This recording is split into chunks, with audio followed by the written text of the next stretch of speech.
প্রিয় দর্শক আসসালামু আলাইকুম। Welcome back to my channel delicious cooking by Tahira. আজকের পর্বে আপনাদেরকে কাঁচা আলুর মধ্যে একটি ডিম দিয়ে সবচেয়ে সহজে আর কম সময়ে ঝটপট তৈরি দারুণ স্বাদের একটি বিকেলের নাস্তা রেসিপি তৈরি করে দেখাবো। আর এই নাস্তা রেসিপিটি একবার বাসায় তৈরি করলে কিন্তু বারবার তৈরি করার রিকোয়েস্ট আপনাদের কাছে আসতেই থাকবে। নাস্তা তৈরি করার জন্য আমি এখানে বড় সাইজের দুইটা আলু অফ ক্যামেরায় খোসা ছাড়িয়ে এইভাবে লম্বালম্বি করে কেটে ধুয়ে ভালো মতো ক্লিন করে নিয়েছি। এরপর আমি এর মধ্যে ব্যবহার করব রুম টেম্পারেচারে থাকা একটা ডিম।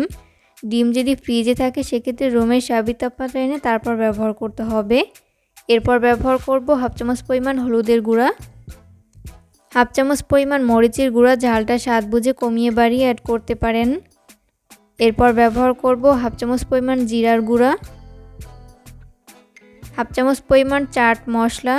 এখানে অবশ্যই চাট মশলা ব্যবহার করতে হবে। এরপর ব্যবহার করব হাফ চামচ পরিমাণ আদা বাটা। এরপর আমি এর মধ্যে ব্যবহার করব 1/4 কাপ পরিমাণ শুকনো চালের গুঁড়া। শুকনো চালের গুঁড়া হাতের কাছে না থাকলে সেক্ষেত্রে সমপরিমাণ কর্নফ্লাওয়ার ব্যবহার করতে পারেন। এরপর ব্যবহার করব স্বাদমতো লবণ। এরপর এই সমস্ত উপকরণগুলোকে হাতের সাহায্যে খুব ভালো করে মিশিয়ে নিব। একটু সময় নিয়ে খুব ভালো করে মিশিয়ে নিতে হবে। এখানে চালের গুঁড়া দেওয়ার ফলে কিন্তু এই নাস্তার শেপগুলো খেতে অনেকটাই ক্রিস্পি হয়, তাই এখানে অবশ্যই চালের গুঁড়া ব্যবহার করতে হবে।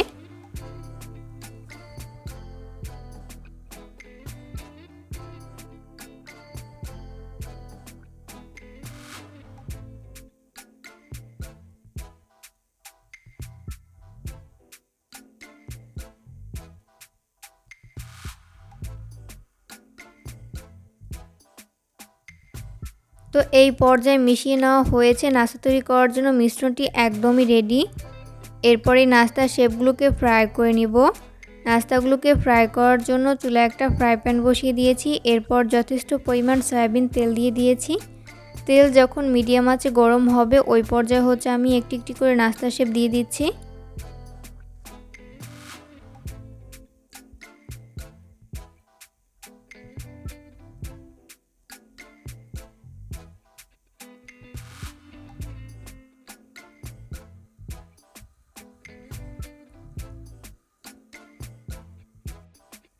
প্রথম ব্যাচে যতগুলো নাস্তা শেপ ধরে আমি ততগুলো দিয়ে দিয়েছি, বাকিগুলোকে পরের ব্যাচে ভেজে নিব। 2 মিনিট পর যখন নাস্তাগুলোর এক পাশ ফ্রাই করে নেওয়া হবে ওই পর্যায়ে আমি উল্টে দিব অপর পাশটি ফ্রাই করে নেওয়ার জন্য। আর এই পর্যায়ে অবশ্যই চুলার আঁচ মিডিয়াম ফ্লেমে রেখে নাস্তার শেপগুলোকে ফ্রাই করে নিতে হবে, এতে করে দুই পাশ ভালো মতো কুকড হতে পারবে। কোনোভাবেই চুলার আঁচ হাই ফ্লেমে রেখে নাস্তার শেপগুলো ফ্রাই করা যাবে না। সেক্ষেত্রে উপর থেকে খুব দ্রুত কালার চলে আসবে, তবে ভেতরটা ভালো মতো কুকড হবে না, তাই লো আঁচে ভেজে নিতে হবে।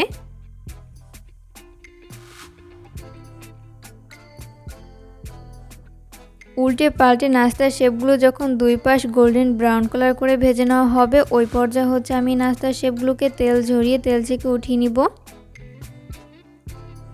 সেমভাবে বাকি নাস্তার শেপগুলোকেও ভেজে নিব। তো এই পর্যায়ে আমার সবগুলো নাস্তার শেপ ভেজে উঠিয়ে নেওয়া হয়েছে। আমি এগুলোকে একটা নাস্তার প্লেটে তুলে নিয়েছি। চেষ্টা করেছি রেসিপিটি সহজভাবে শেয়ার করতে। আশা করছি আজকের রেসিপিটি আপনাদের কাছে অনেক ভালো লেগেছে। রেসিপি ফলো করে অবশ্যই বাসায় ট্রাই করবেন, দেখবেন পরিবারের ছোট থেকে বড় সবাই অনেক বেশি পছন্দ করবে আর অনেক মজা করে খাবে। ঝটপট বিকেলে চায়ের সাথে খাওয়ার জন্য আলু আর ডিম দিয়ে দুর্দান্ত স্বাদের এই নাস্তা রেসিপিটি তৈরি করে পুরো পরিবারের মন জয় করে নিতে পারবেন। ভিডিও ভালো লাগলে অবশ্যই ফ্রেন্ডস অ্যান্ড ফ্যামিলিদের মাঝে শেয়ার করবেন।